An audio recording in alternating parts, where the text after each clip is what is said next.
From connecting the real world to the digital world to making them one. Your way to a sustainable digital enterprise. Transform the everyday with Siemens.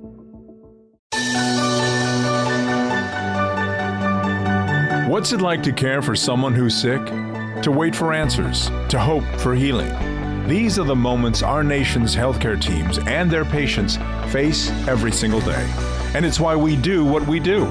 We're Siemens Healthineers, and we pioneer breakthroughs in healthcare for everyone, everywhere. Across the country, from rural communities to busy cities, our medical imaging, therapy, and laboratory solutions help providers deliver care that can be smarter, faster, and more precise. With more than 17,000 employees across the United States, we're driving innovations that support healthcare teams, strengthen systems, and truly change people's lives. Because for us, it's about more than technology, more than innovation. It's a promise, built for generations. Siemens Healthineers. Businesses that are selling through the roof, like Untuckit, make selling and for shoppers buying simple with Shopify, home of the #1 checkout on the planet. And with Shop Pay, you can boost conversions up to 50%. Businesses that sell more sell on Shopify. Upgrade your business and get the same checkout Untuckit uses. Sign up for your $1 per month trial period at shopify.com/podcastfree. All lowercase. Go to shopify.com/podcastfree to upgrade your selling today.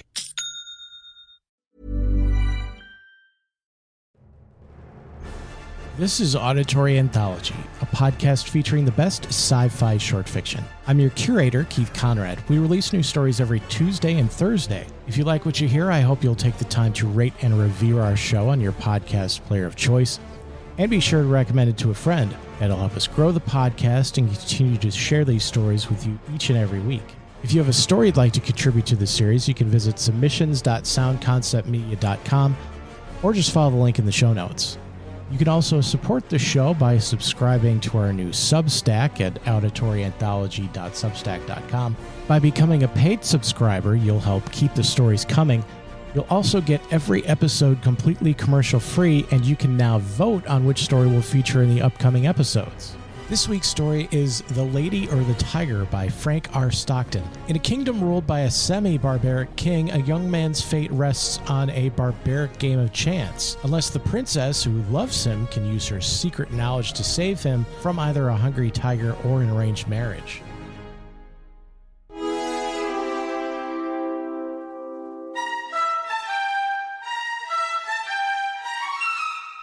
In the very olden time, there lived a semi-barbaric king, whose ideas, though somewhat polished and sharpened by the progressiveness of distant Latin neighbors, were still large, florid, and untrammeled, as became the half of him which was barbaric. He was a man of exuberant fancy and withal, of an authority so irresistible that at his will he turned his varied fancies into facts. He was greatly given to self-communing, and when he and himself agreed upon anything, the thing was done. When every member of his domestic and political systems moved smoothly in its appointed course, his nature was bland and genial. But whenever there was a little hitch and some of his orbs got out of their orbits, he was blander and more genial still, for nothing pleased him so much as to make the crooked straight and crush down uneven places. Among the borrowed notions by which his barbarism had become semified was that of the public arena, in which by exhibitions of manly and beastly valor the minds of his subjects were refined and cultured. But even here the exuberant and barbaric fancy asserted itself. The arena of the king was built not to give the people an opportunity of hearing the rhapsodies of dying gladiators, nor to enable them to view the inevitable conclusion of a conflict between religious opinions and hungry jaws, but for purposes far better adapted to widen and develop the mental energies of the people. This vast amphitheater, with its encircling galleries, its mysterious vaults, and its unseen passages, was an agent of poetic justice in which crime was punished or virtue rewarded by the decrees of an impartial and incorruptible chance. When a subject was accused of a crime of sufficient importance to interest the king, public notice was given that on an appointed day the fate of the accused person would be decided in the king's arena, a structure which well deserved its name, for although its form and plan were borrowed from afar, its purpose emanated solely from the brain of this man who every barleycorn king knew no tradition to which he owed more allegiance than pleased his fancy, and who engrafted on every adopted form of human thought and action the rich growth of his barbaric idealism. When all the people had assembled in the galleries, and the king, surrounded by his court, sat high up on his throne of royal state on one side of the arena, he gave a signal. A door beneath him opened, and the accused subject stepped out into the amphitheater. Directly opposite him, on the other side of the enclosed space, were two doors, exactly alike and side by side. It was the duty and the privilege of the person on trial to walk directly to these doors and open one of them. He could open either door he pleased. He was subject to no guidance or influence but that of the aforementioned impartial and incorruptible chance. If he opened the one, there came out of it a hungry tiger, the fiercest and most cruel that could be procured, which immediately sprang upon him and tore him to pieces as a punishment for his guilt. The moment that the case of the criminal was thus decided, doleful iron bells were clanged, great wails went up from the hired mourners posted on the outer rim of the arena, and the vast audience, with bowed heads and downcast hearts, wended slowly their homeward way, mourning greatly that one so young and fair or so old and respected should have merited so dire a fate. But if the accused person opened the other door, there came forth from it a lady, the most suitable to his years and station that his majesty could select among his fair subjects, and to this lady he was immediately married, as a reward of his innocence. It mattered not that he might already possess a wife and family, or that his affections might be engaged upon an object of his own selection. The king allowed no such subordinate arrangements to interfere with his great scheme of retribution and reward. The exercises, as in the other instance, took place immediately and in the arena. Another door opened beneath the king, and a priest, followed by a band of choristers and dancing maidens blowing joyous airs on golden horns and treading an epithalamic measure, advanced to where the pair stood, side by side, and the wedding was promptly and cheerily solemnized. Then the gay brass bells rang forth their merry peals, the people shouted glad hurrahs, and the innocent man, preceded by children strewing flowers on his path, led his bride to his home. This was the king's semi-barbaric method of administering justice. Its perfect fairness is obvious. The criminal could not know out of which door would come the lady. He opened either he pleased, without having the slightest idea whether in the next instant he was to be devoured or married. On some occasions the tiger came out of one door, and on some out of the other. The decisions of this tribunal were not only fair, they were positively determinate. The accused person was instantly punished if he found himself guilty, and, if innocent, he was rewarded on the spot, whether he liked it or not. There was no escape from the judgments of the king's arena. The institution was a very popular one. When the people gathered together on one of the great trial days, they never knew whether they were to witness a bloody slaughter or a hilarious wedding. This element of uncertainty lent an interest to the occasion which it could not otherwise have attained. Thus the masses were entertained and pleased, and the thinking part of the community could bring no charge of unfairness against this plan, for did not the accused person have the whole matter in his own hands? This semi-barbaric king had a daughter as blooming as his most florid fancies, and with a soul as fervent and imperious as his own. As is usual in such cases, she was the apple of his eye and was loved by him above all humanity. Among his courtiers was a young man of that fineness of blood and lowness of station common to the conventional heroes of romance who love royal maidens. This royal maiden was well satisfied with her lover, for he was handsome and brave to a degree unsurpassed in all this kingdom, and she loved him with an ardor that had enough of barbarism in it to make it exceedingly warm and strong. This love affair moved on happily for many months, until one day the king happened to discover its existence. He did not hesitate nor waver in regard to his duty in the premises. The youth was immediately cast into prison, and a day was appointed for his trial in the king's arena. This, of course, was an especially important occasion, and His Majesty, as well as all the people, was greatly interested in the workings and development of this trial. Never before had such a case occurred. Never before had a subject dared to love the daughter of the king. In after years, such things became commonplace enough, but then they were in no slight degree novel and startling. The tiger cages of the kingdom were searched for the most savage and relentless beasts, from which the fiercest monster might be selected for the arena, and the ranks of maiden youth and beauty throughout the land were carefully surveyed by competent judges in order that the young man might have a fitting bride in case fate did not determine for him a different destiny. Of course, everybody knew that the deed with which the accused was charged had been done. He had loved the princess, and neither he, she, nor anyone else thought of denying the fact. But the king would not think of allowing any fact of this kind to interfere with the workings of the tribunal, in which he took such delight and satisfaction. No matter how the affair turned out, the youth would be disposed of, and the king would take an aesthetic pleasure in watching the course of events, which would determine whether or not the young man had done wrong in allowing himself to love the princess. The appointed day arrived.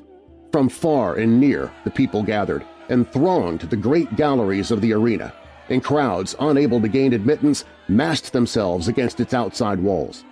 The king and his court were in their places, opposite the twin doors, those fateful portals so terrible in their similarity. All was ready. The signal was given. A door beneath the royal party opened, and the lover of the princess walked into the arena. Tall, beautiful, fair, his appearance was greeted with a low hum of admiration and anxiety. Half the audience had not known so grand a youth had lived among them. No wonder the princess loved him. What a terrible thing for him to be there! As the youth advanced into the arena, he turned, as the custom was, to bow to the king. But he did not think at all of that royal personage. His eyes were fixed upon the princess, who sat to the right of her father. Had it not been for the moiety of barbarism in her nature, it is probable that the lady would not have been there. But her intense and fervid soul would not allow her to be absent on an occasion in which she was so terribly interested. From the moment that the decree had gone forth that her lover should decide his fate in the king's arena, she had thought of nothing, night or day, but this great event and the various subjects connected with it. Possessed of more power, influence, and force of character than any one who had ever before been interested in such a case, she had done what no other person had done. She had possessed herself of the secret of the doors. She knew in which of the two rooms that lay behind those doors stood the cage of the tiger with its open front, and in which waited the lady. Through these thick doors, heavily curtained with skins on the inside, it was impossible that any noise or suggestion should come from within to the person who should approach to raise the latch of one of them. But gold and the power of a woman's will had brought the secret to the princess. And not only did she know in which room stood the lady ready to emerge, all blushing and radiant should her door be opened, but she knew who the lady was. It was one of the fairest and loveliest of the damsels of the court who had been selected as the reward of the accused youth, should he be proved innocent of the crime of aspiring to one so far above him, and the princess heeded her.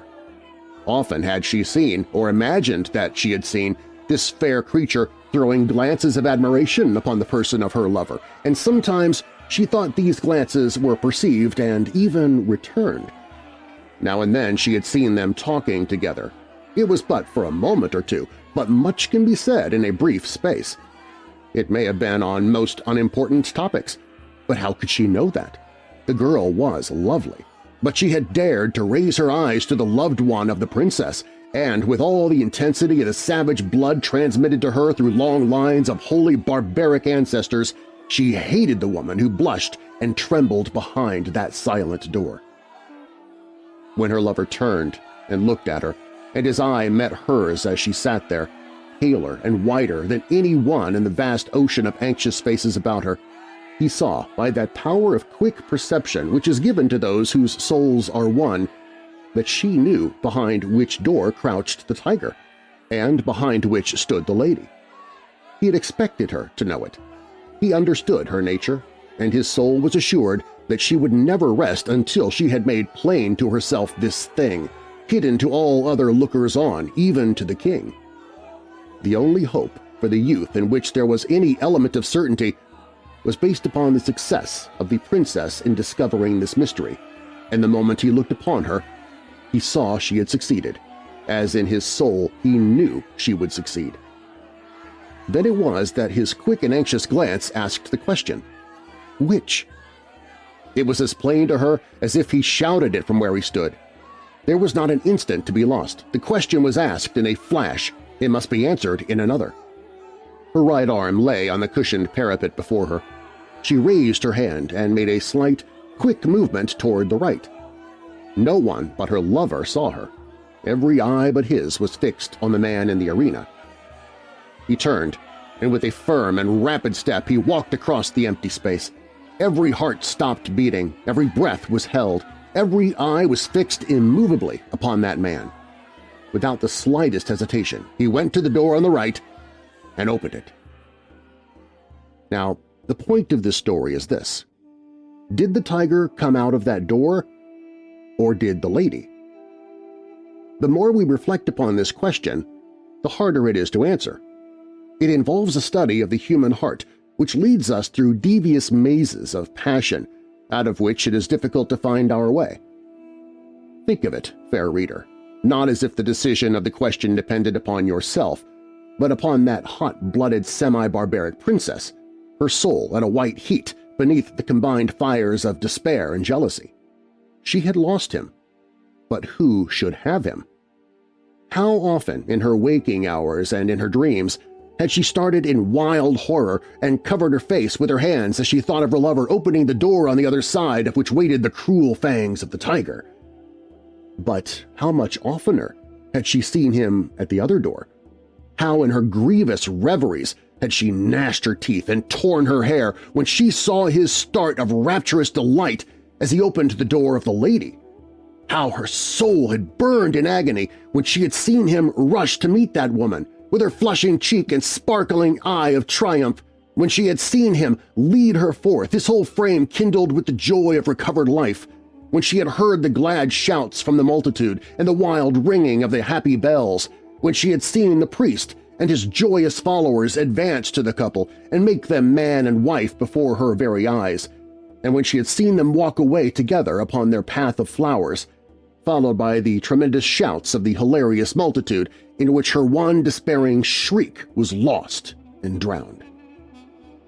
Would it not be better for him to die at once and go to wait for her in the blessed regions of semi-barbaric futurity?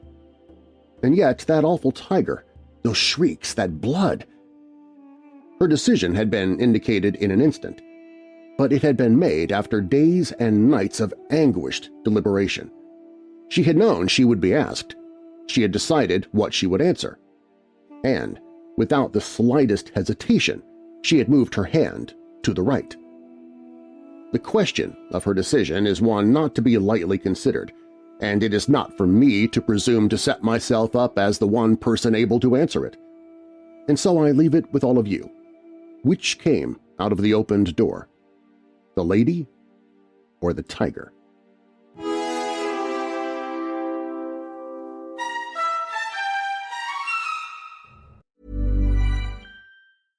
Trimble knows that in the industries we all depend on, where speed counts, every turn matters. Trimble is the technology company that connects your physical and digital worlds, so you can see what's coming, take intelligent action, and get hard work done faster than you ever thought possible. Check them out at Trimble.com. Ready to turn data points into decision points, turn deadlines into finish lines, and turn possibilities into profits? Then turn to Trimble. Trimble. Confidence at every turn. Don't raise your voice to prove you're right. Focus your mind with every word of irrefutable fact you can find. Because conviction is the calm that comes when you know that you really do know. People who read the Financial Times know that they can shape their own perspectives with confidence because their viewpoints are informed by genuinely unbiased journalism. Clarity and conviction. Source, FT. Subscribe to the Financial Times at ft.com/sourceft. Auditory Anthology is curated and produced by me, Keith Conrad. Your narrator is Darren Marlar. Be sure to check out Darren's award-winning paranormal podcast, Weird Darkness, available at WeirdDarkness.com and your podcast app of choice. This week's story was The Lady or the Tiger by Frank R. Stockton. It was originally published in The Century magazine in November of 1882, making it the oldest story we've shared so far. On Tuesday, we'll have our spooky sci-fi series, Tales from the Blue Line. The next story in our classic sci-fi series on Thursday will be The Outer Limit by Graham Dorr. A test pilot's experimental flight goes wrong, but he returns from the edge of space with a terrifying tale and an urgent warning. Humanity has been quarantined by an alien force.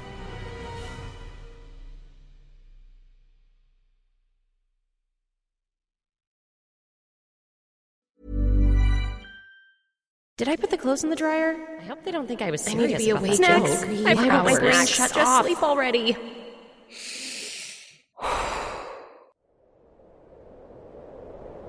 When your racing thoughts keep you up at night, it's tough to let go and get the rest you need. Better sleep can help. You might have heard of white or brown noise, but there's a whole rainbow of color noises, and they can help you calm your mind, reduce stress, and sleep better, like the green noise you're listening to now.